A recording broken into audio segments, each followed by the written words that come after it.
kõik, kes te siia täna tulite. Ma enda poolt tervitan teid, mina olen Gea Kruuse. Nimelt pesitsen siin natukene maja taga, mitte päris siin samas majas, nimelt Tallinna linna noortevolikogus.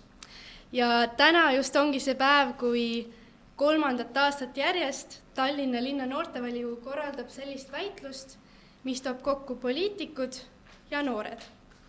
See aasta esimest korda me teeme seda koostöös Tallinna Tehnikaülikooli väitlusklubiga. See aasta on see olnud suisa rõõm, sest niivõrd palju kompetentsi. Aga mis see teema on, miks me oleme siia tulnud? See on just nimelt, mis see nüüd on siis? Aga see on just nimelt ju graffiti. See on see küsimus, et missugune see graffiti tegelikult siis on, kas ta on siis sodi või siis ta on kunst või ta on mõlemat, äkki ta saabki olla kuritegu ja kunst korraga. Ja praegu, kas see kord, mis meil linnas on, kas ta peaks nõnda jääma või ta ei peaks nõnda jääma, peaks teda natuke muutma või siis ei peaks. Ja täna mul on suur rõõm näha, et siin saalis viibib ka tegelikult ka graffitikunstnikke meie seas. Ja samuti ka Tallinna linna noortevolikogu liikmeid ja palju muid huvilisi. Ehk siis enda poolt ma soovin teile väga head väitlust, põnevaid elamusi ja palun ka pange oma telefonid hääletu peale või lülitage välja, et siis väitlejaid ei segaks. Ja nüüd omalt poolt ma olen lõpetanud. Ja kutsun siia ette Tallinna linnadisaineri härra Ulmas Kaldaru. Palun.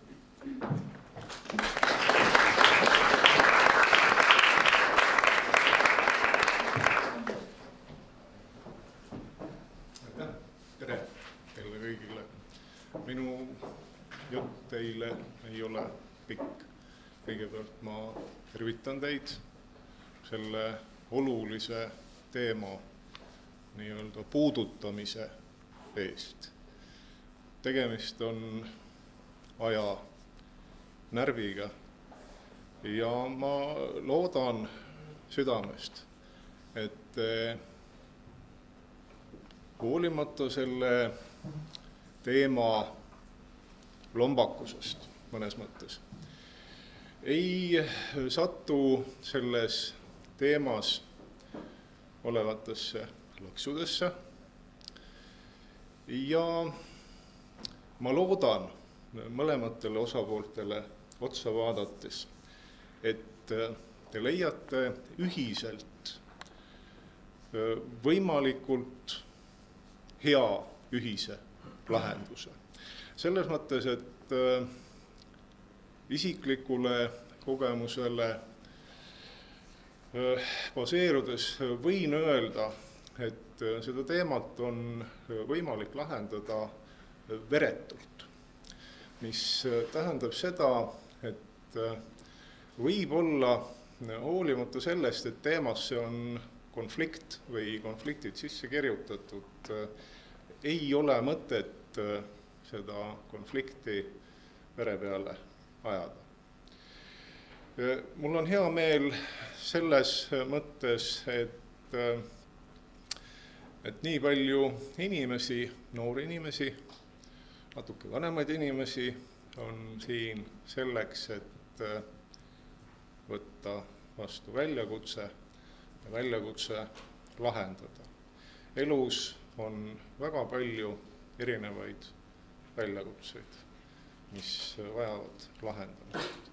Edu teile tänaste väljakutsete lahendamisel ja edu ka edaspidiste lahenduste leidmisel. Aitäh teile!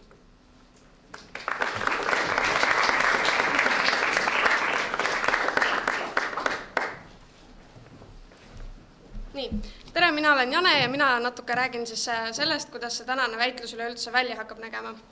Teemaks on siis, et graffiti peaks olema legaliseeritud, formaadiks on Briti parlamentaarne ja mida see tegelikult siis tähendab.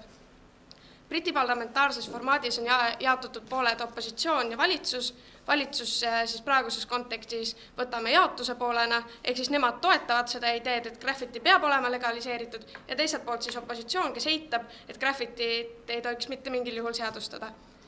Ja kes siis täna tegelikult väitlevad? Esimene jaotus koosseisus Yoko Alender ja Õnne Pillak, teine jaotus koosseisus Rein Ratas, Maris Sild, esimene eitus koosseisus siis Gregori Palm ja Erik Haamer ning teine eitus koosseisus siis Selene Gnadendaj ja Tori Sabe. Tänaseks oleme saanud ka kohal 3 kohtunikku.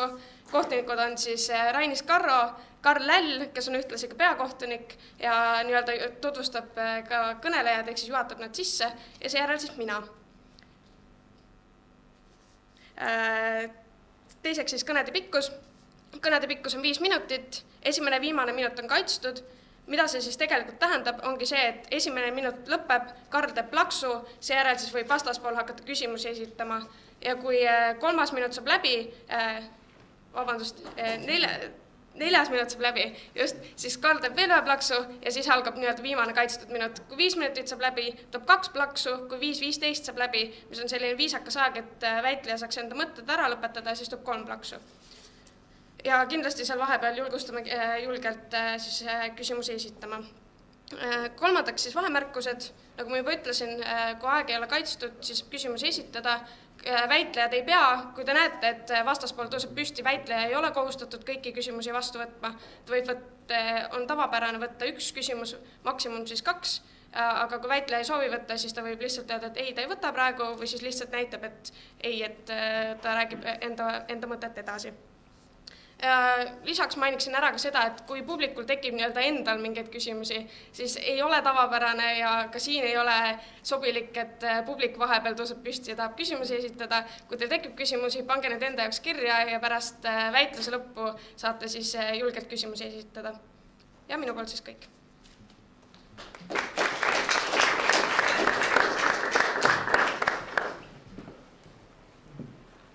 Mina ei hakka ette tulema, ma arvan, et kõik on juba pikalt ja põhjalikult ära seletatud, et mis siin hakkab toimuma. Et hakkamegi pihta siis meie tänase õhtusele põhiüritusega, alustame meie väitlusega ja kutsume siis esimene jaotus, siis esimene valitsus. Kutsume siis esimesest jaotusest argumentatsiooni liini avama Yoko Alendri 5 minutiks.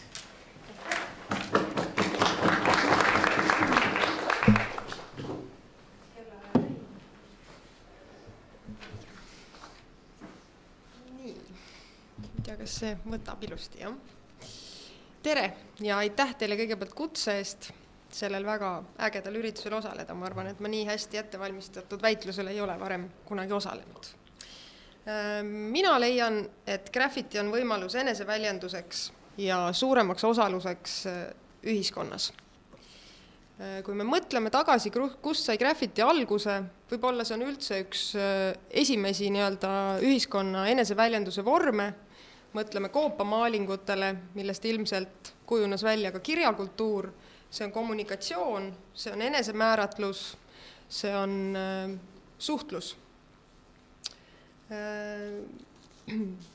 Oma sõnumid siis niimoodi kirja panna, et sa need enne läbi mõtled, see tähendabki seda, et sa millegiga suhestud ja ma arvan, et see on suur võimalus ühiskonna jaoks, kui me suudame noori, keda see võiks kõnetada, tõesti ühiskonnas niimoodi kaasa lööma.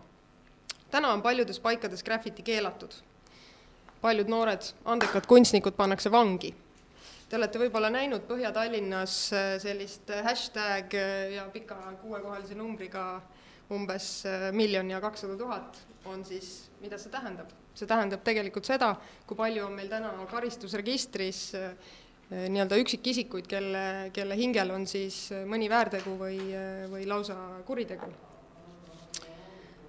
Suur osa kriitikud väidavad, et lausa 90% on täna see nii-öelda sodimine. See rikkumine rikkumise pärast.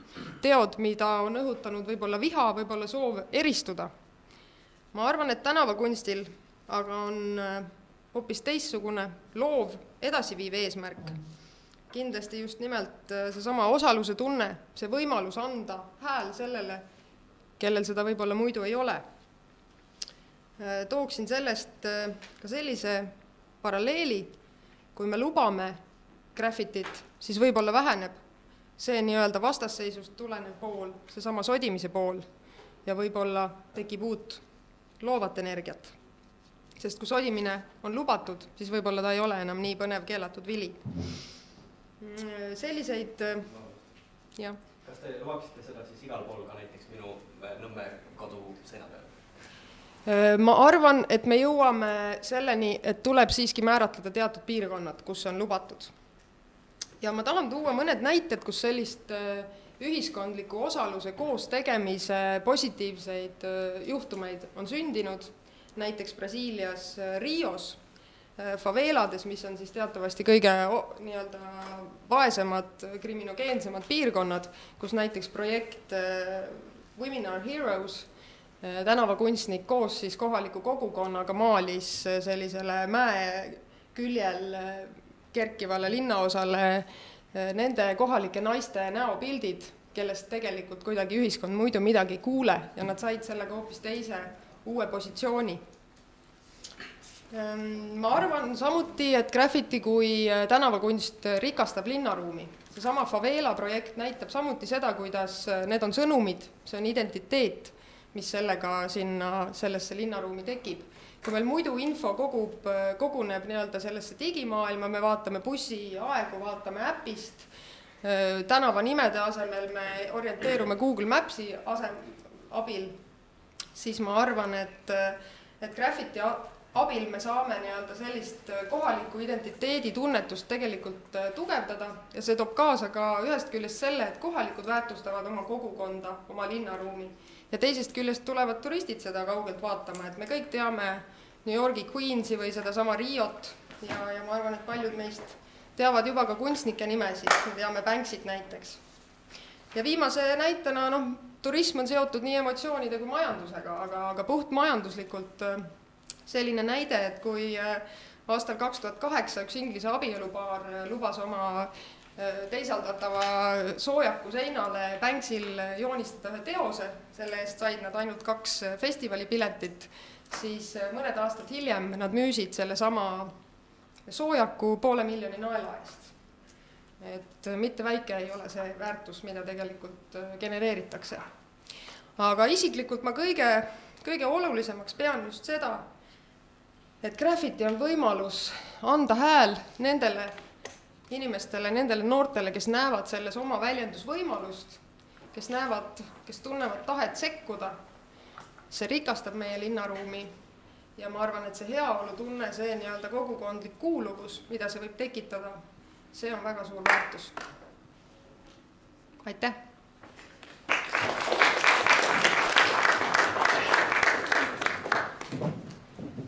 Aitäh Jokole, lisaks väga tahtmetele mõttedele ei ole ma veel varem kunagi näinud, et üks, nimetagem siin praegu algajaks väite, oleks suutnud nii hästi täpselt aega pidada. Nende sõnadega kutsume üles avama opositsiooni ehk siis eituse argumentatsiooniliini Gregori.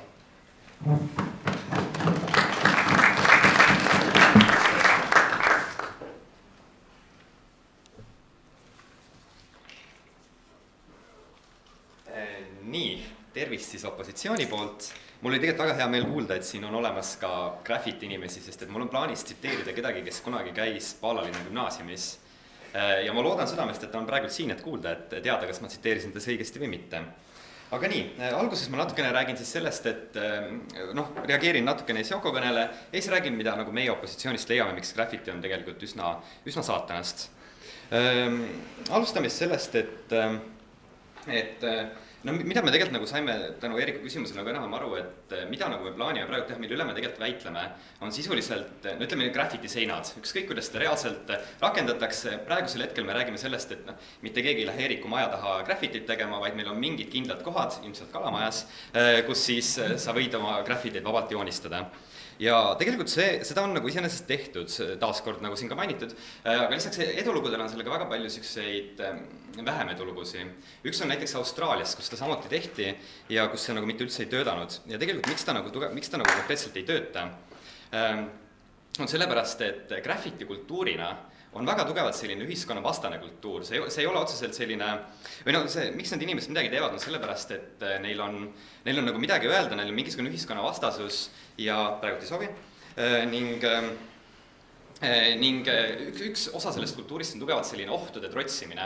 Sa lähed nendesse ohtlikesse kohtadesse, kui ei tohi minna, sa teed seda mingisugust asja, mida ei tohi teha. See ei oleks enam ühiskonna selline, see põhimõtteliselt, mida see graffiti pool konkreetselt Austraalia näitas, oli see, et ta ei saavuta oma eesmärke sellepärast, et graffiti, see sein tähendab siis, ei suuda kaasata neid inimesi, kes tegelikult teevad kõige rohkem graffiteid. Ehk siis neid, kellel on, nagu öeldi, sügavalt juurdunud mingisugune pahameel riigi vastu, kes konkreetselt tahavadki näidata mingit oma pointi. See on umbes sama, nagu see on selline kohitsetud graffiti selles suhtes, et need inimesed, keda tegelikult me peame praegusel hetkel mõjutama, nemad ei lähe elu sees sinna. Ja lisaks sellega siin tekib see põhimõtteline lisaprobleem veel, et see on konkreetselt natuke teine näide, aga kui selline asi legaliseerida, siis see võib potentsiaalselt tuua veel graffiti tegijad tänu sellele juurde, et need inimesed, kes täna ei lähe graffitit tegema sellepärast, et nad kardavad sattuda politseisse, võivad sinna minna, kus nad omakorda kohtuvad mingite uute inimestega, kes ja siis omakorda nagu imbuvad aina rohkem sellesse illegaalsemasse poolde, ehk siis selline pudelikael natukene. Me oleme seda näinud konkreetselt illegaalsete nende võiduajamistega siin Malaisia kandis, kus mingil hetkel legaliseeriti ja siis seejärel hiljem nende autode hulk, mida enne ei ole tuvastatud, no politseil on tavaliselt üsna hästi teada, mis autod seal sõidavad, nad ei saa lihtsalt kunagi kätte neid. Nende autode hulk, kes oli kaasatud, see suurenes meeletult, sest need inimesed, kes osalesid legaalsetel, said sõbraks nendega, kes muu hulgas tegelesid ka illegaalse osaga. Ja nüüd ma soovin küll vastu võtta. Jah, et millist illegaalset tegevust te siis silmas peate, mis siis kaasneks veel nüüd selle lubamisega? Et milline, mis oleks, mis suureneks? Selles suhtes, et ma tänan ja otseselt ei suureneks mitte midagi, niisamuti nagu ei väheneks mitte midagi. See tähendab seda, et see plaan põhimõtteliselt lihtsalt ei toimi. Me praeguse seisuga anname neile lihtsalt võimaluse, anname neile mingi seina, kus nad saavad maalida, kuigi nad sama hästi võiksid lihtsalt lõuendile maalida ja sama efekti saavutada, kui nad tahavad teha tellimustöid nii-öelda. Graffiti iseenesest kultuurina on miski muu, see on midagi sellist, mida sa teed, sest ei taheta, et sa seda teeksid. Aga nii, siis ma räägin natuke sellest, et mis olukorras meie keelame midagi, et mis olukorras riik peaks midagi keelama. Et see, et meil on nagu mingid vabadused, eneseväljendusvabadus, see on iseenesest väga tore, aga kuna me elame nagu ka ühiskonnas, kus meil nagu peame arvestama teiste inimeste vabadustega, siis see annab nagu mingi aluse, miks piirata mingisuguseid asju. Näiteks mul on vabadus nagu vabalt liikuda, eks ole, aga ma ei või parima tahtmise korral ka Eeriku koju minna, kui ta mind ei kutsu, eks ole, või ükskõikile teie koju lihtsalt istuma tulla. See on nagu see loogiline piirang, eks ole, sest et minu vabadus võib piirata teie vabadusi. Selles olukorras me peamegi nagu hakkama natuke kaaluma seda, et kas graffiti on nagu see hüve, kas see hüve kaalub üle selle kahju, mida see ühiskonnale toob. Ja vaatame siis praegu niimoodi, mis on graffiti selline olemuslik erinevus teistest kunstiliikidest. Kui ma praegusel hetkel tahaks kirjutada raamatu, kus ma soovitan vägivaldselt tappa kõiki looteid, siis selles olukorras kõik inimesed, kes te siin olete, te võite minu ideedest mitte osa saada sellega, et ei osta mu raamatut. Te lihtsalt ei osta seda ja minu idee ei jõua teideni. Aga kui ma sellise graffiti joonistan kellegi teie maja seinale, sellel hetkel teil ei ole võimalus ennast sellest ideest nagu kätt ette lüüa, et ei, ma ei soovi selles idees osaleda. Te olete osa sellest, kui te sõidate iga päev number 9 trolliga, kus need graffitid on peal, eks ole, te iga päev näete seda. Mis tähendab seda, et antud juhul nagu teie sellisesse privaatsfääri on mingil määral tungitud ja mida näitavad need konkreetselt San Franciscos tehtud uuringud, et mida rohkem on graffiti linnapildis, seda ebaturvalisemalt inimesed ennast tunnevad, sest nad näevad esiteks, et kui graffiti on siin juba, siis ilmselgelt politsei ei suuda midagi teha, et neid graffiteid peatada, siis ilmselgelt meil on mingisugune vihane kontingent, kes vihkab riiki, kes on valmis neid seadusi rikkuma ja jumala eest, kui ma nendega tänaval kohtun, võib-olla annavad veel peksa ka, eks ole. Ja see on nagu see, miks me nagu iseenesest ei soovi seda, sellepärast me leiame, et nende inimeste turvatunne, kes on kogu ühiskond, ei kaalu üle selle ühe inimese väljendusvabadust. Ja mina ei suutnud ajas olla kahjuks. Aitäh!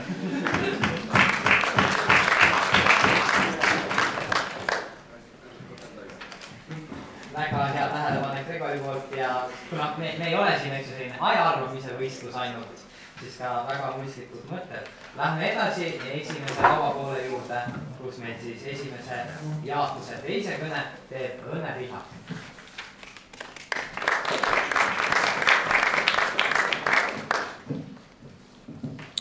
Tervist, lugupeetud oponendid ja kuulajad. Mul on hea meel, et siin minu eelkõneleja minu meelest tõi just välja selle koha, mis on graffiti puhul ühiskonnas kõige suurem pudelikael. See, et arvatakse, et kui sul on seina peal või ühiskonnas ruumis lubatud graffiti kui üks kunstivool, siis see on turvalisusoht. Jah, kui midagi on mitte lubatud, muidugi inimestel tekib hirm, sellepärast, et need, kes seda teevad, ju siis nad on jubedad jõhkardid, ja sellepärast nad on jube pahad, Aga võtame seda teistpidi, et kui me nüüd siis lubame selle graffiti, tegelikult sellega me võime hoopis tõsta seda turvalisust, inimeste turvatunnet ka, sellepärast, et see ei ole keelatud asi, see on lubatud, see on normaalne nähtus ühiskonnas, miks peaks seda kartma? Ja siin ma jõuangi enda esimese punktini, mis ma endale kirja panin, et minu meelest üks väga vale lähenemine täna on see, et vaadatakse 40-50 aastat tagasi, siis kui tänapäevane graffiti sai alles alguse, mis see siis tähendas? Me ei saa võrrelda ka 1 aastast ja 40 või 50 aastast inimest. Täpselt nii nagu inimene areneb ka üks kunstivool ja graffiti tänavakunst selgelt on üks kunstivool. Siit minu teine põhjendus, miks ma ütlen, et graffiti ja tänavakunst minu meelest võiks olla lubatud, sellepärast, et kui me nüüd liigume ka õigusruumi ja vaatame Eesti Vabariigi põhiseadusesse, siis paragrahv 19, kui ma nüüd peast õigesti mäletan, ütleb, et igaühel on õigus vabale eneseteostusele. Miks me läheme seda piirama? Ja üks moment. Ja kui minna nüüd seaduse ruumist tavaellu, hästi minu arust igapäevane küsimus, inimese psühholoogia, kuidas inimene ennast tunneb, millised on tema vajadused, just nimelt vajadused, siis kui me võtame ette Maslowi inimese vajaduste püramiidi, siis seal on eneseteostus kõige kõrgemal, see on tipp. Ja minna seda tippu ütlema, et sa ei või seda teha, stopp, see on halb, sellega me tegelikult teeme suure kahjuga inimese heaolule, ma väidan. Rääkides eneseteostusest, siis miks mina tänasel päeval ei või alasti mööda tänavaid joosta, kui ma väga-väga tahan? Sellepärast, et meie tänane õigusruum ütleb sedasi. Ma saan küsimusest ka aru, et viidatakse heakorra eeskirjale Tallinnas, jah, täna ei ole lubatud teise inimese vara rikkuda, aga siin me ju praegu väitleme, mis või kuidas võiks olla. Ma tulen tagasi selle eneseteostuse juurde, ehk siis minu meelest on normaalne, me arvestame ühiskonnas, just demokraatlikus ühiskonnas igaühe vajaduste ja enese väljendamisega. Sest kui me seda ei tee, siis tegelikult võib-olla igaüks ei mõtle selle peale, aga mina eilõhtul mõtlesin, et mis see kõige hullem tagajärg võib olla, mis siis võib juhtuda. Jube kehvasti öeldud, aga tagajärg võib olla selle inimese hullumeelsus. Sellepärast, et alla surutud tunded, emotsioonid, vajadused, nende rahuldamine, see tekitab inimeses hängi, see tekitab eemale tõugatust ja see ei ole mitte minu väide siin või välja mõeldud, see on ka meditsiiniliselt tõestatud, praegu ei võta, aitäh. Ehk siis minu meelest ei ole õige keelata inimesele midagi, eelkõige kui see on nii oluline teema. Sest keeldudega me tegelikult ei keela graffiti puhul mitte üksnes seda ühte pilti, vaid me keelame inimesele tema heaolu ja rahulolu tunda. Ma arvan, et see ei ole õige. Ja selle asemel, et keelata, siin korra juba minu eelkõneleja minu võistkonnast ütles ka, et me peaksime leidma selle kompromissi. Me peaksime leidma selle koha, et mis siis teha, kuidas jõuda sinnani, et erinevad osapooled oleks rahul. Keeld ei ole kompromiss, keeld ei ole kindlasti mitte lahendus. Pigem ka nende samade graffiti meistritega istuda kokku. Ja ma arvan, et kui lugedes ka nende väljaütlemisi ja arvamusi täna, siis küsimus ei ole selles, et nad tahaksid teha mingi keelatud asja. Nad tahavad teha enda kunsti. Graffiti on kunst. ja nad tahavad, et see oleks avalikus ruumis lubatud ja nähtav. Leiame selle lahenduse siis. Aitäh!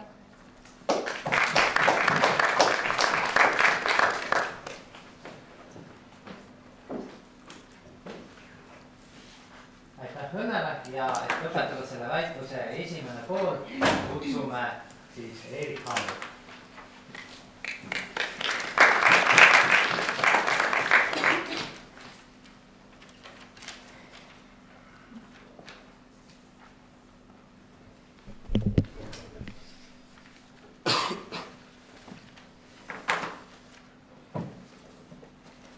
Aitäh meie arvamsele peakohtunikule Põranda eest. Oma kõnes ma teen üsna mitut asja. Esiteks ma räägin natuke sellest, mida me oleme kuulnud esimesest valitsusest. Miks ma räägin meie opositsiooni argumendist, miks ei tohiks olla vähemusele õigus defineerida minu jaoks, milline on minu linnapilt ning milline on see linn, milles mina saan elada. Esiteks, mida me oleme kuulnud? Me oleme kuulnud esiteks, et graffiti rikastab linnaruumi. Kindlasti mõne inimese jaoks graffiti rikastab linnaruumi. Aga miks tohib see inimene, kes teeb graffitit, defineerida seda, mis on see rikastus, mida kõik, nagu näiteks Tallinna puhul 400 000 inimest tahavad? Miks on see üks inimene, kes teeb selle näiteks, ma ei tea, kultuurikilomeetril sinna graffiti seina peale? Miks tema üksikisiklikult võib öelda seda, mida kõik inimesed, kes kultuurikilomeetril mööda käivad, miks nad peavad just seda vaatama? Siis me kuulsime natuke sellest, et nagu inimesed peaks olema vabad, meil peaks olema mingi õigus sellele, kuidas me ennast teostame.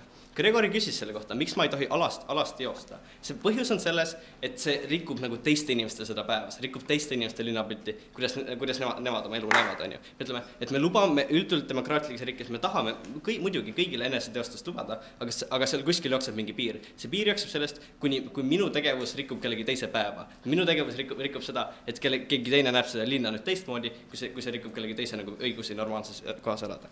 Siis aga graffiti on kunst. Me ütleme, muidugi, me ei ütle kordagi seda, et graffiti pole kunst, me oleme täiega nõus sellega.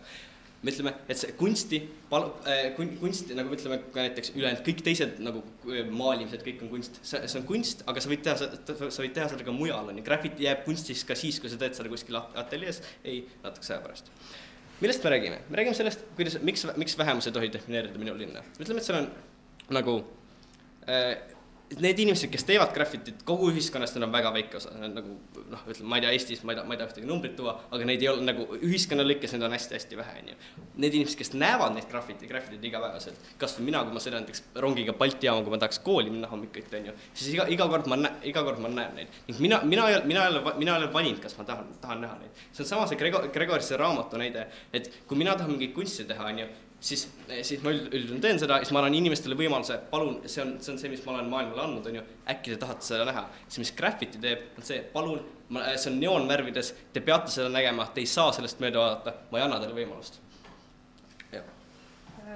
Graffiti omapära ongi see, et see sünnib avalikus ruumis, see on kontekstitundlik kunst, seda ei saa teha ateljees lõuendil. Palun kommentaari. Ja kui see tõesti töötab konteksti sees, siis me oleme nagu nõus selle kunstivabaduse ohverdava, sellepärast, et teiste inimeste see kultuuritunnetus ja teiste inimeste vaba linnaruum säiliks.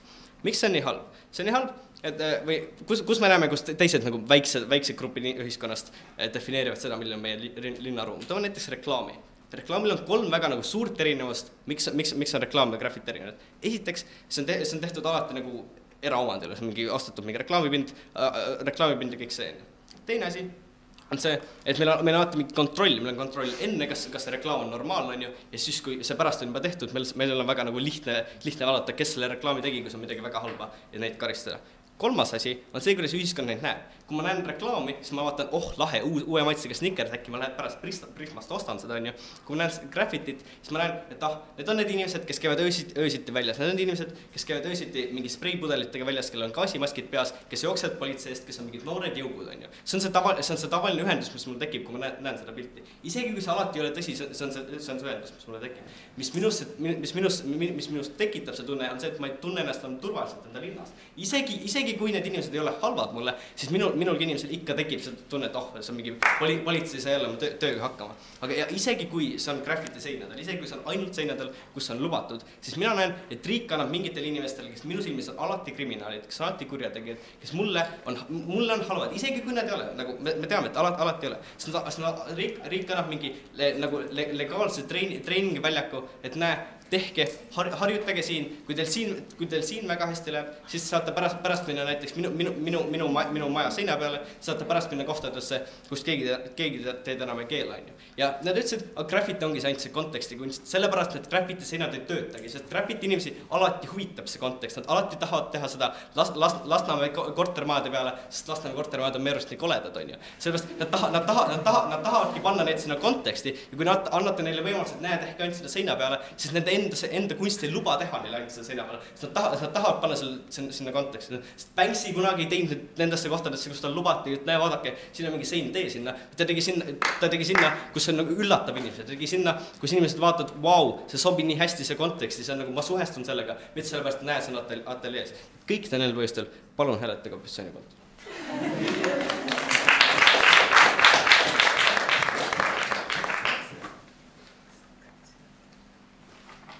Aitäh Eerikule. Nüüd saab meil jõudnud poolele teele, esimene lauapool on läbi. Ma arvan, et on siiani olnud väga kõrge tase, on pandud selge märk ette teisele lauapoolele, mida ületada ja selle jaoks kutsume siis teisest jaotusest Rein Vast.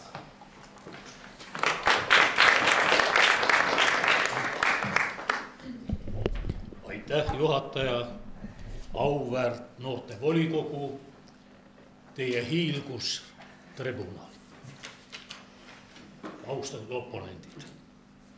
Iga inimene siin maailmas tahab olla looja. Midagi eneseväljendavat, terminaalset saata korda. Olgu selleks siis mingi mõttekonstruktsioon,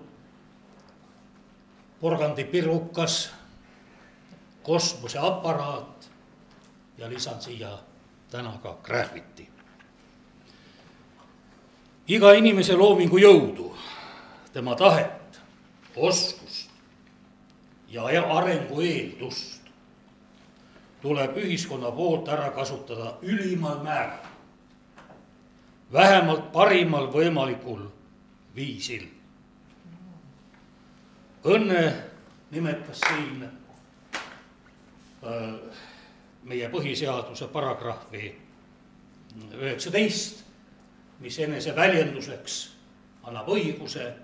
Ma tooksin siia ka meie põhiseaduse paragrahvi 32, mis ütleb, et igaühe omand on puutumatu ja võrdselt kaitstud. Mina julgen arvata, et enamus graffitistidest, kui nii tohib öelda, lähtub positiivsest loomeimpulsist, mitte aga ulatlikust sodimissoovist, veel vähem vandaalitsemishimust. Aga ühiskonnal tuleb tegeleda nii ühtede kui ka teistega. Et enneolematut siin päikse all ei ole ja graffiti on vana vähemalt aastatuhandeid, kiviajast juba, seda tõestatuna, sellele juhtis Joko tähelepanu. Linn on teatavasti inimkooslus oma füüsilise ja vaimse taristuga.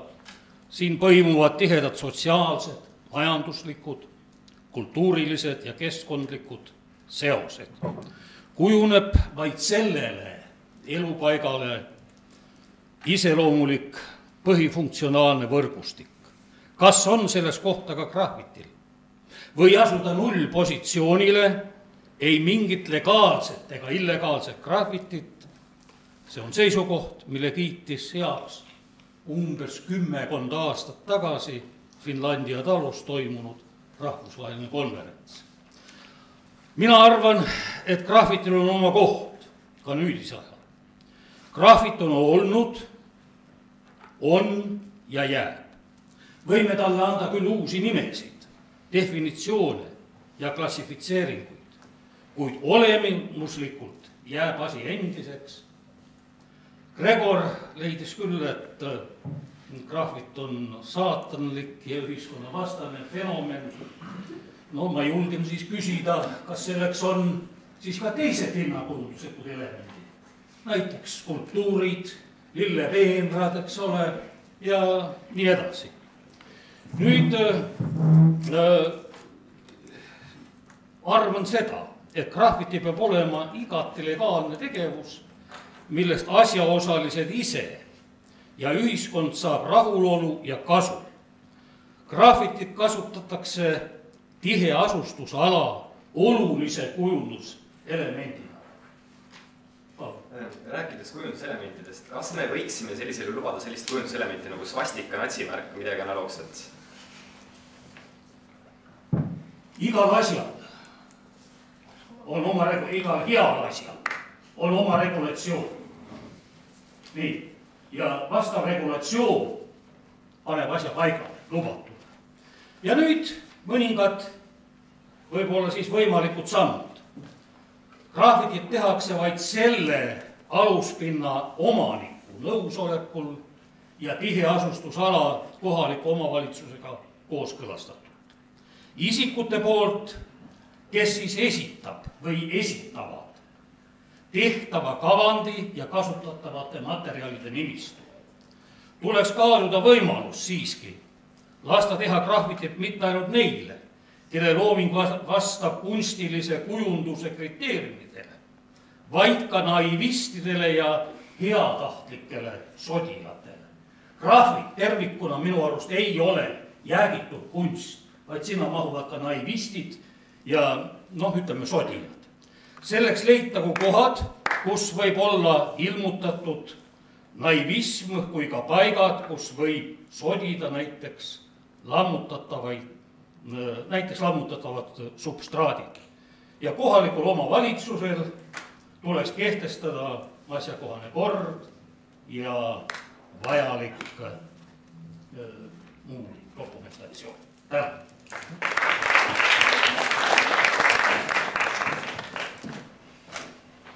Minule meil on alles veel üks võistkond, kes on siiani küllaltki vaikselt oodanud omakorda. Nüüd saab see võistkond ka Selene isikus endale võimaluse 5 minutit kõneleda.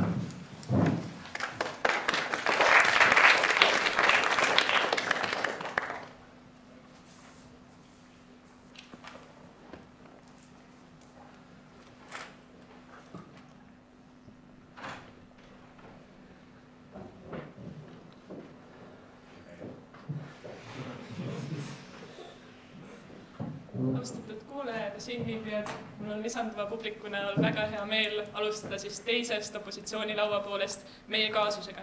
Enne kui ma jõuan meie 2 suure küsimuse juurde, ehk siis milline on täna graffitikultuur, milline ta iseenesest on, tahaksin ma kõnes selle lahti selgitada, ning teisest otsast, kuidas tänane graffitikultuur mõjutab meie ühiskonda ja mida riik peaks sellistes olukordades ette võtma. Enne kui ma jõuan nende 2 suure küsimuseni, ma tahaksin teha 3 ümberlüket meie vastastele, mida nad siis seni rääkinud on. Esiteks, üks väga suur küsimus, mis meil on seni üleval olnud, on siis see eneseteostus, eneseväljendus, kas mul on õigus ennast väljendada nii, nagu ma tahan, nii, nagu ma soovin ja seda igal pool. Me nõustume, et tõepoolest graffiti puhul on tegu eneseväljenduse ja eneseväljendust pakkuva kunstiliigiga või ka harrastusliigiga, kui me tahame seda niimoodi nimetada. Me nõustume ka sellega, et inimesed väga tugevalt identifitseerivad ennast läbi graffiti, tehes kõike hashtag'e ja tag'e oma liigi nimetusi, oma grupi nimetusi, üksteise hüüdnimesid. Me arvame, et see on üks viis eneseväljenduseks ja kuidas seda tehakse. Millega ma küll ei nõustu, on see, et eneseväljendus on see õigus, mida nemad ütlevad. Me arvame, et meil ei peaks olema igal ühel õigus teha hashtag'i igale poole, kui mul tuleb see tunne. Me arvame, et see ei ole see põhiseaduslik õigus, mida nad ise meile välja toovad, et igal ühel on võimalus eneseteostuseks. Me piirame seda täna ka teistel aladel. Näiteks isegi kui ma olen meeletult hea muusik, siis mul ei ole õigus minna kell 2 öösel ja mängida tänaval muusikat, sellepärast, et see piirab kellegi teise õigust. Ehk siis, mida ma tahan öelda, on see, et isegi kui meil on õigus eneseteostusega, me arvame, et igal inimesel peaks olema õigus teha seda, mida ta tahab, siis ühe inimese eneseväljendus ja eneseteostus ei tohiks olla ülem teistest. Ehk siis antud juhul me võtame selle vähemuse õiguse alla, sellepärast, et saada kõikide teiste linnakodanike õigus jalule, et teised linnakodanikud ei peaks tänaval pidevalt nägema siis graffitit ja sellega tegelema ja mõtlema sellele. Teine asi, millest meile räägiti, on siis see inimeste turvatunne. Ma arvan, et inimeste turvatunne ei tõuse sellest, et me teeme nüüd graffitit tänavale või teeme seda teistmoodi. Ma arvan, et kui graffitit tehakse, siis selle tulemus on see, et graffitit tehakse ainult rohkem. Kui meil on üks ala, mis on juba graffitiga kaetud, siis näevad ka teised inimesed, kes soovivad selle alaga tegeleda, et see on hea koht, kus seda teha. Nüüd tulemus on see, et seda on väga raske puhastada. Sest et isegi kui mina linna riigi kodaniku või inimesena näen, et see on probleem ja see tuleb ära puhastada, siis seda tuleb teha kohe. Seda tuleb teha minu rahakoti käest, kes ma isegi ei ole graffitiga mitte kuidagi seotud. Ja selle tulemus, kui seda nüüd kohe ei tehta, on see, et seda graffitit, mis meile ei meeldi, tuleb aina juurde. Ja viimane osa sellest, et kuidas graffiti võiks olla kujunduselement Tallinnale, me arvame, et graffitit on erinevat sorti. Ma arvame, et me kõik siin ruumis nõustume, et on seda graffitit, kus on ilusad multifilmid tegelased, mis meile kõigile meeldib, aga on ka seda graffitit, mis meile ei meeldi, eks siis kogu see hashtagide osa ja võib-olla pildid, millest ma aru ei saa. Nüüd rääkides nendest multifilmi tegelastest, keda me tegelikult tahaksime ja näha koledate majade peal, siis see probleem, kui me paneme neid ja lubame neid teha igale poole koledate majade peale, on see, et esiteks me ei tea alati seda tulemust ja isegi kui me teame seda tulemust, siis see päris tulemus on see, et kui me vaatame täna Lilleküla tunnelit, kus on meeletult ilusad pildid, siis seal peal on ka väga palju hashtag'e ja kellegi niisama soditud asju, mida me paraku ei saa sealt kustutada, sellepärast et siis me kustutame kogu selle ülejäänud pildi ka ära. Ehk siis, et kui meil neid graffiti võimalusi on vähem, siis ka inimesed tegelevad selle võimalusega vähem. Niisiis, kui ma jõuan siis selle küsimuse juurde, et milline on tänane graffiti kultuur. Nagu ma juba ütlesin, siis on graffiti tegijaid on ka väga erinevaid. On neid, kes on väga meeletult, teevad hästi oma töösid ja teevad seda ka väga hea meelega seaduse silmaga kooskõlas. Aga on ka neid inimesi, kes ei tee seaduse silmaga kooskõlas ja need on need, kes on meie jaoks probleem. Ehk siis need, kes tegelevad aia ja koolimajade joonistamise ja sodimisega. Ja selleks, et seda sodimist vähemaks saada ja seda sodimist vältida, peame me paraku ka kogu ülejäänud gruppi koomale tõmbama. Ehk siis, et selleks, et saada neid vähem sodijaid ja vähem teha seda kunsti, millest ma aru ei saa, isegi kui see on pilt sodimise asemel, siis meil on vaja seda kultuuri kitsendada.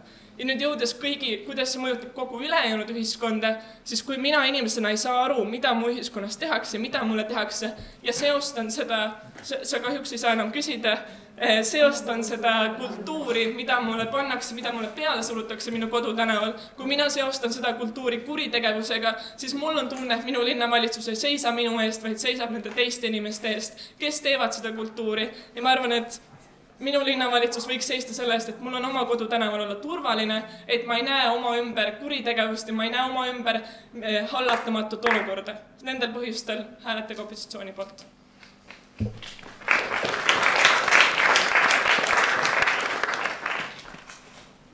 Aitäh selle ennele, oleme jõudnud selle väitluse lõpusirgele. Mõlemal poolel on veel jäänud üks kõne ning kõigepealt ootab meid siis tänase päeva viimane Jaata kõne ning Maritsi.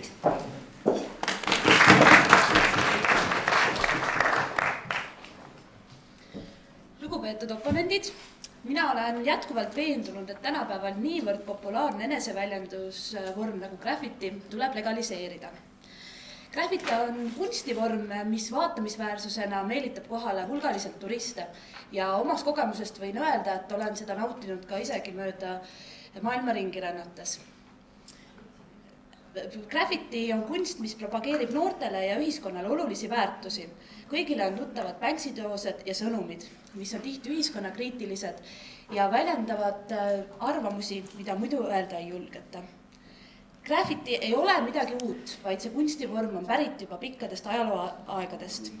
Seega on tegemist väga pika traditsiooniga. Juba nagu enne kõlas, siis põhiseadusest tuleneb kaks asja, isikliku omandi kaitse ja õigus ka vabale eneseväljendusele. Ja me ei saa neid vaadata eraldi. Graffitis osaleb kaks poolt. Kunstnik, kes siis tegeleb eneseväljendusega ja majaomanik, kellel on õigus omandi kaitsele. Praegu, kui graffiti ei ole legaliseeritud, me ju tegelikult ei kaitse kumbagi poolt. Illegaalselt tehakse joonistusi erinevatele majadele, selleks ei ole ette nähtud kohti ja samamoodi ei ole antud kunstnikele õigust ennast väljendada. Graffiti aga võib väga hästi olla osast üldisest linnakujundusest. See on osa kaasamisest, üks hetk, see annab võimaluse teha koostööd kogukonnaga, teha koostööd linnavalitsusel ja kunstnikel. Ja palun? Kunstnikel on ju õigus ennast väljendada, kui nad tahtsid näiteks enda majaseina. Jaa, aga igalühel ei ole oma majaseina, kus seda kunsti harrastada. Ja linnas on palju kohti, kuhu graffiti väga hästi sobiks, mis ei pruugi alati olla minu enda majasein.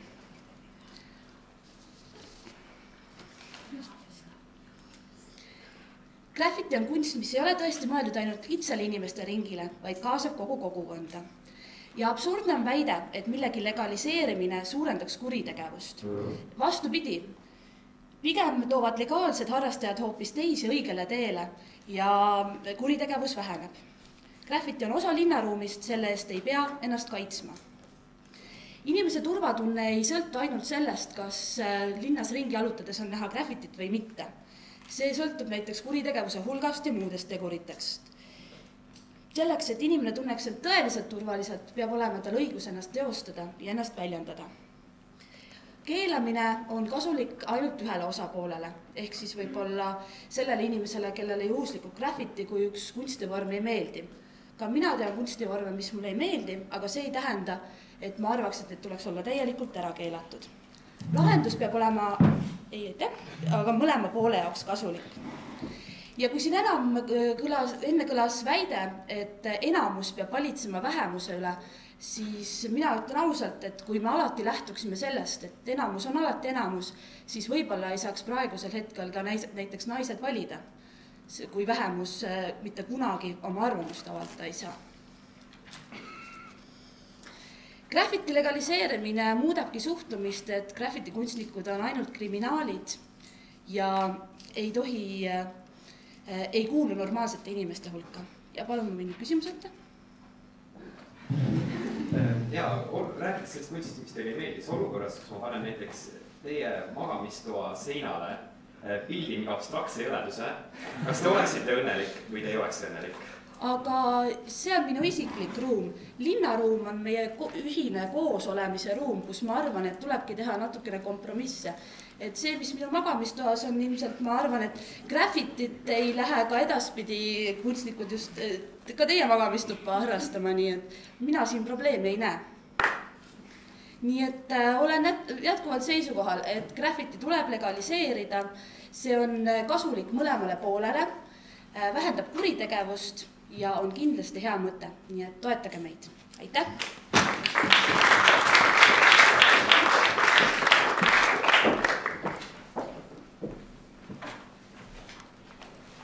Aitäh Marisele, oleme jõudnudki lõpus viimastele meetritele, ainult üks kõne ongi veel kuulamata ning see on siis teise eestluse kõne 5 minutiks tohiks on tänad sinu.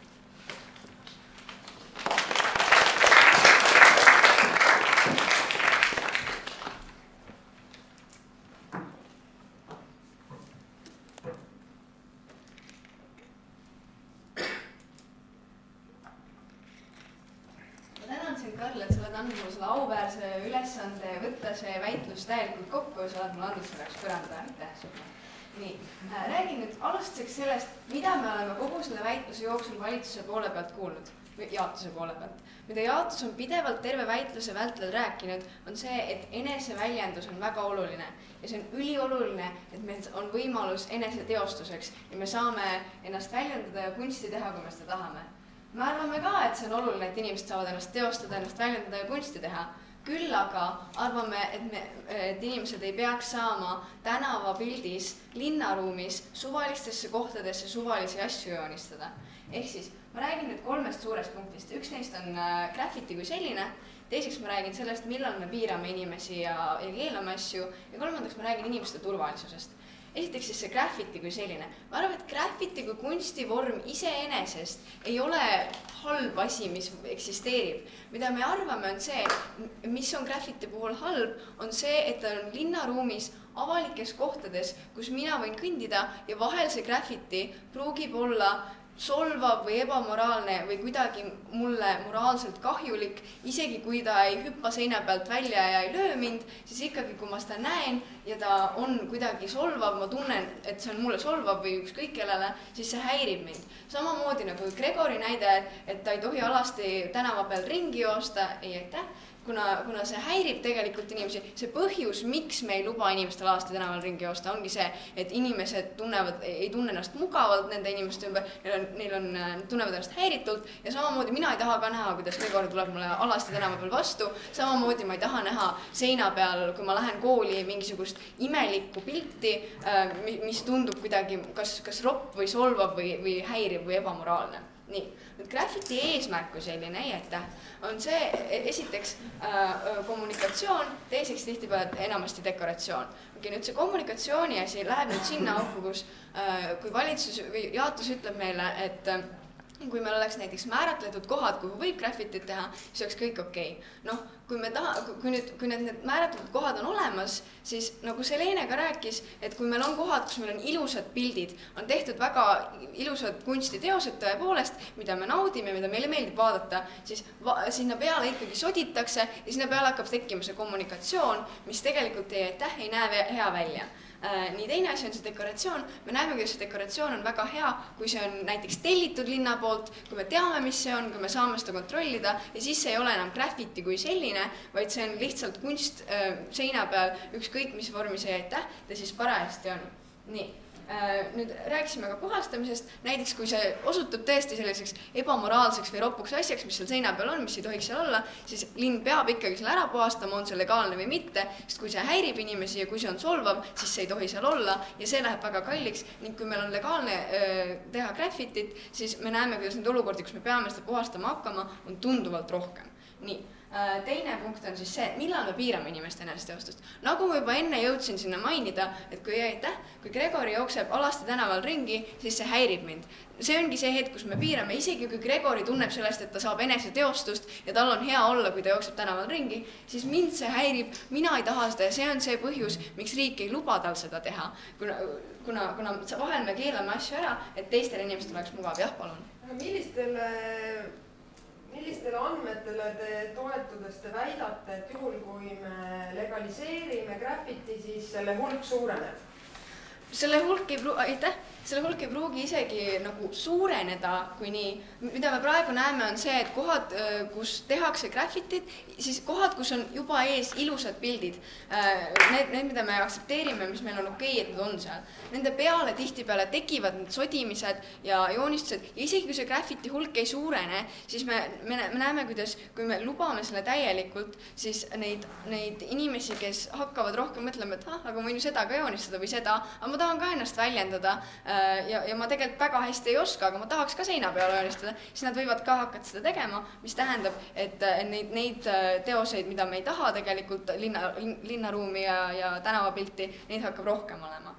Nii, minnes siis tagasi oma asjade juurde, liikudes juba kolmanda asja juurde, mis on siis inimeste turvalisus. Ehk siis, nagu ka Selene juba rääkis, inimeste turvalisus, turvatunne linnas langeb, kuna kui ma näen just seda pilti, kus mul on need ilusad pildid näiteks Lilleküla peatuses või kus iganes nad on, siis nende piltide peale hakkab tekkima see kommunikatsioon, kus inimesed sodivad, neile taggivad asju ja see ei näe hea välja ning see tekitab minust tunde, et seal toimub jõukude kommunikatsioon, mis tekitab minust tunde kuritegevusest ja seetõttu ma ei tunne ennast turvaliselt linnapildis ja kõigil nendel põhjustel me näeme, et graffiti peaks olema illegaalne. Aitäh!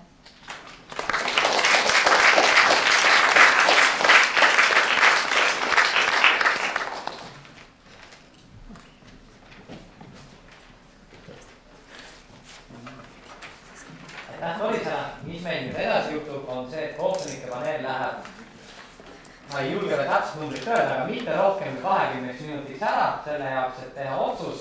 Samal ajal ei pea teie siin istuma vaikselt, nii nagu te olete seda väga ilusti juba teinud. Samal ajal on teil hetk suhelda omavahel, kui soovite suhelda kas meie väitlejatega või meie poliitikutega ning mõelge palun ka selle peale, et kui me tuleme tagasi, siis me teeme ka rahvahääletuse, nii et mõelge ka siis selle peale, et keda teie arvasite, et kes teid täna kõige paremini veenis, oli selleks esimene jaotus, esimene heitlus, teine jaotus või teine heitlus. Ja meil peaks olema siin ka kohvipausiga, ma loodan, et meie sellised aktiivsed töömesi ja seda minut selle ära teha, et siis selline mark.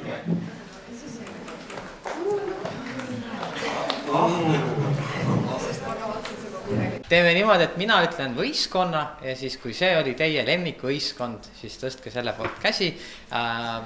Teist või kolmandat või neljandat kohta me nagu selles mõttes uurima ei hakka. Nii, kelle jaoks võistkond, kes veenis neid kõige rohkem ja kes teie arvates oli kõige parem argumentatsiooniga, oli esimene jaotus? Esimese jaotuse fännid tagareas. Nii, esimene eitus. Tundub nagu kõigil oleks oma sektor, et teil on see kõik siin. Teine jaotus. Ja teine eitus. Tundub, et publik on nüüd oma hääle rääkinud. Publiku hääl läks siis ütleme teisele eitusele. Meie ise ei pannud praegu liiga palju rõhku selle jaoks, et saada teada mingisugune tulemus, sest me leiame, et me ei ole siin praegu mingisuguse võistluse mingisuguses, ma ei tea, 4. voorus, kus keegi jõuab poolfinaal ja keegi ei jõua või midagi muud sellist. Me tegime mõned tähelepanekud, need tähelepanekud me teiega ka jagame. Koht, kus ma nüüd ka natukene spikerdan, räägin hästi lühidalt seda, mida me nägime igas ühes meie 8 tänasest kõnelejast. Nende kõnelemise järjekorras, nii et see ei ole spetsiifiline, ma ei tea, paremast halvemani või tähestiku või mis iganes kõnelemise järjekord. Nii, esimesena oli meil siis esimesest jaotusest Yoko Alender ja meile jäi selline mulje, et kui te kuulasite seda Yoko Alenderi esimest argumenti eneseväljendusest, kui te ei kuulanud, vaadake pärast videolt järgi, kui te tahate teada, kuidas ühte argumenti tehakse, siis täpselt niimoodi see ongi. See oli väga hästi, väga põhjalikult ära seletatud, väga mitu sellist loogilist sellist viidet, et see asi põhjustab seda, sealt tuleb see viib selleni ja selle tulemusena on mingi asi. Väga hästi lahti seletatud. Samamoodi tabas, eks ju, Yoko ka hiljem väitluses väga aktiivselt osaleda, küsis ka Torise käest siin näiteks, et kus on tõestusmaterjal või on tegemist sooja õhuga, mida Toris räägib. Väga tähelepanuväärne, väga tähelepanelik ja väga osav isegi mitte ainult algaja väitleja kohta, vaid ka tubli väitleja kohta. Nii, siis oli meil Gregori.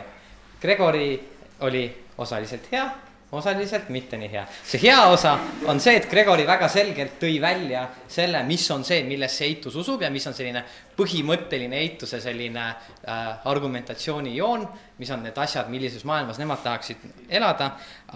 Gregori olid ka häid analoogiaid mingitest asjadest, nagu näiteks see alasti olemine.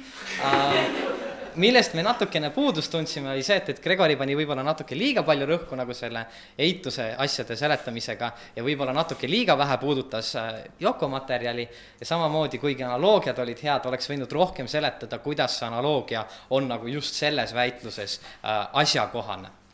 Nii, siis me lähme edasi ja siis meil oli Õnne, kes meil enam kahjuks ei ole, aga tal ei olnud mingit põhjust häbis ära minna, tegi täiesti väga hea töö, tegi sellise asja, mida me väitlusmaailmas nimetame isegi kui strateegiaks, sest ta tegelikkuses rääkis päris palju nendest samadest asjadest, millest oli Yoko rääkinud, aga nüüd, kui nagu eitus on öelnud, et see asi äkki ei vasta tõele põhjusel A, B või C, siis mida Õnne tegi, oli see, et ta pakkus veel alternatiivseid seletusi, et isegi kui te millegi pärast ei uskunud Yoko suurepärast seletust 1, siis me võime seda veel niimoodi seletada või niimoodi või niimoodi. Ehk siis nagu seletas erinevaid teisi meetodeid või mooduseid mööda lahti ikkagi selle, miks on esimesel jaotusel õigus.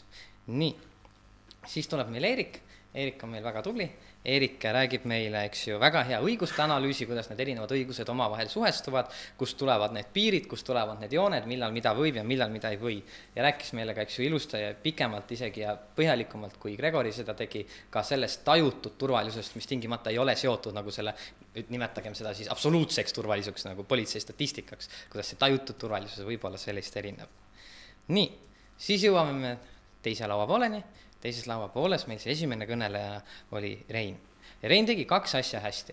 Üks asi, mis oli algusest peale olnud väitluses natukene segane, ja see oli siis ka asi, mille kohta, kui ma ei eksi, siis Eerik kohe alguses küsis vahemärkuse, küsis Yoko käest, et kus me siis seda lubame. Et kas seal on mingid seinad või igal pool või kus täpsemalt.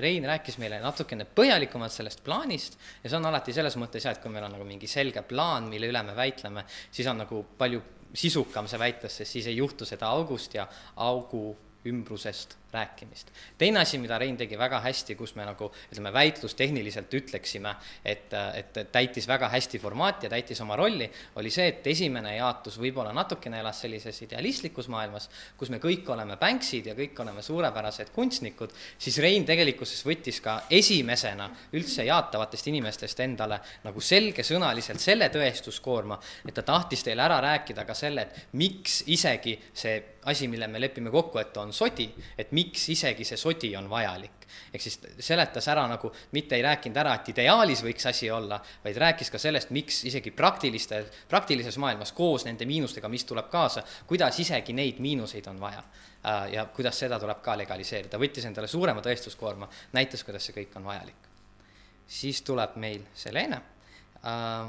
Selenega me natuke norime selle poolest, et me leiame, et tal ei olnud väga sellist uut argumenti, mida ta tõi, mingit selget uut mõtet, aga mis ta selle eest tegi, oli see, et ta võib-olla, kui enne Selenet oli olnud ära 5 kõnet, siis need 5 kõnet olid nagu igaüks rääkinud üks siit, teine siit, 3 siit, 4 siit ja siis Selene pani need kokku sellisesse ühte suurde struktuuri, hakkas neid omavahel võrdlema väga selgelt, eks ju, nendes 3 punktis, mis ta selgelt välja tõi. Tavaliselt me jätame selle väitluse lõpuks, Selene jõudis natukene juba varasemalt seda teha, et panna nii-öelda see termin, mida me kasutame, on kaalukausile panema, et mis siis olulisem on. Nii, siis tuleb lehe keeramise koht ja tuleb Maris. Marisel on üks selge uus mõte, mis meile väga meeldib, mida me väga nii enne seda selgelt ei kuulnud, mis on siis see, et kuidas täna seadus jätab nagu mõlemad osapooled sellisesse tühimikku, kus neid ei saa väga hästi omavahel suhelda, aga kui me legaliseeriksime selle, siis me oleksime võimelised pakkuma mõlemale osapoole kaitset, mida täna nagu ükski osapool tegelikkuses ei saa. Ja see on selline asi, inglise keeles öeldakse selle kohta, eks ju, win-win stsenaarium ja mis saab sellest parem olla, eks ju. Lõpetuseks Toris me arvame, nagu tegi 2 asja hästi. Esiteks oli tal kõnes väga ilus struktuur jällegi, mis vahepeal kippus sassi minema, eks ta võttis jälle need üksikud mõtted ja pani need ühte suurde taustasüsteemi sisse. Ja siis teiseks Toris meie arvates ka väga hästi rääkis siis sellest, et, nagu, et kellele kuulub ja kes missuguses osas, ütleme siis, omab või suhestub erineva linnaruumi osadega. Nagu ma ütlesin, me ei hakka välja ütlema teile, keda me arvame, et kes siin oli esimene, kes oli teine, kes oli 3, kes oli 4.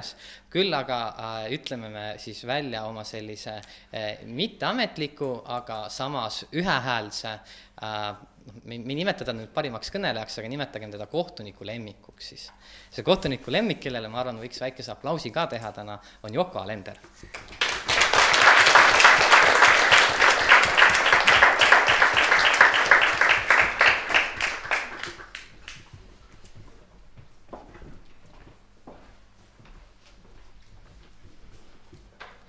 Suur tänu, Karl, selle ülevaate eest. Ma loodan, et igaüks sai endale midagi siia kõrva taha panna ja tekkis selline võrdlusmoment. Minu jaoks oli küll väga huvitav ja põnev.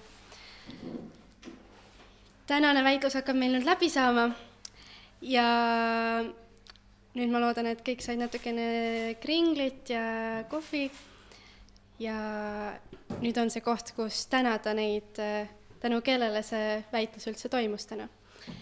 Esiteks ma sooviks teha lihtsalt üks aplaus meie väga heale meediatiimile, kes pani siia muidugi mikrofoni ja natuke kurtis, et keegi ei taha sellesse rääkida, sest et kõlareid ei ole, et miks see siis on siin.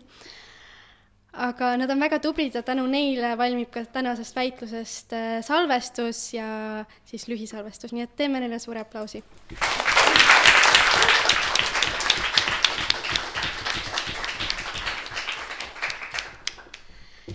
Ja nüüd asume meie väitlejate kallale, aga hoopis veelgi positiivsemas joones. Nimelt Õnne läks ära, teda me juba tänasime ja nüüd võib-olla alustamegi siit paremast küljest ja täname teid. Meie tänutäheks teile on sellised üsna uudsed, ütleme, et isegi revolutsioonilised meie arvates riietusehted, võiks öelda.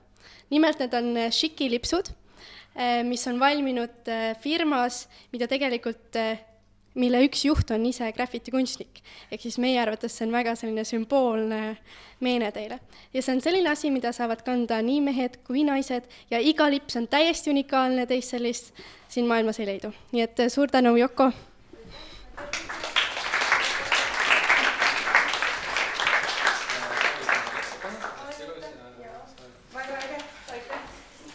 Maris Sild.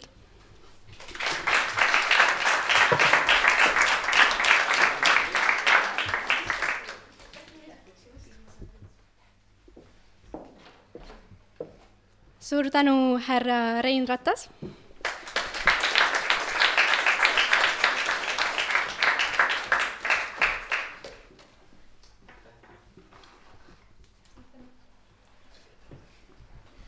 Nüüd aga pöördume noorte poole ja alustamegi siit siis äkki neidudest ja kena neid siis Doris, palun tulge siia, suur tänu teile.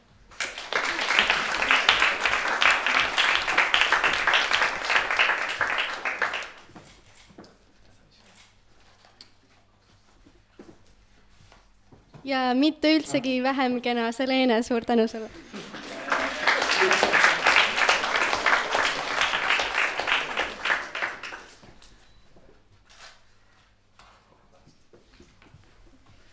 Ja nüüd meie kaks härrasmeest noorte poolel, Gregori.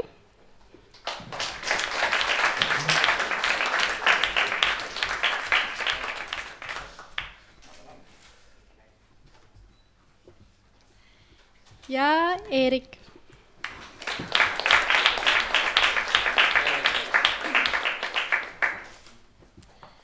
Minu soovitus on ka see, et te neid lipse ikka kannaksite ka. Meestele me siis valisime välja natukene mehelikumad lipsud. Aga nagu natuke ekstravagantsed ka. Ja nüüd väitlejaid saime tänatud. Nüüd kohtunikeks meil oli täna Jane, Karl ja Rainis. Ja Karlel kui nii-öelda siis juhtivkohtunik ja moderaator, palun tule siia, aitäh.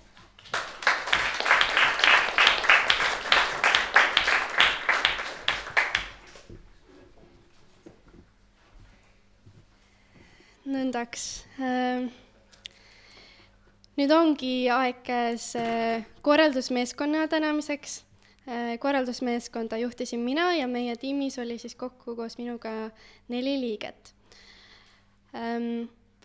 Ma tänaksin kõigepealt Jane, kes vastutas kogu selle formaadi eest ja kõik need justkui väitlejad siia, nii et suur tänu, Jane.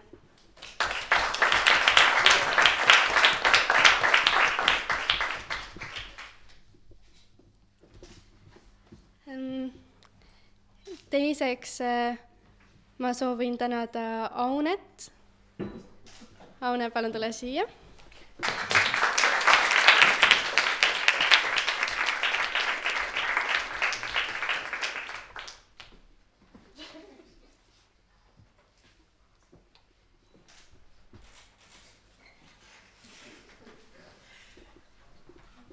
Aune oli siis reklaamitöös ja lõikas uhkelt kringleid lahti.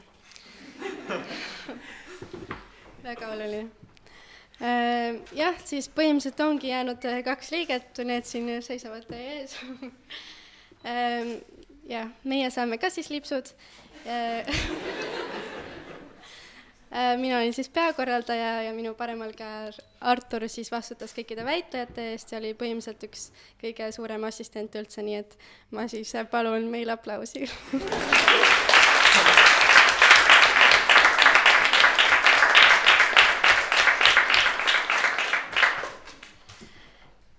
Lõpetuseks minu suur tänu TTÜ väitlejatele, kes täna siia tulid. Ma loodan, et see on algus meie koostööle veel pikemas perspektiivis. Suur tänu väitlejatele ning muidugi suur tänu pealtvaatajatele ja teile, kes te tõesti näitasite, et graffiti läheb teile korda, nii et suur tänu ja kõike head!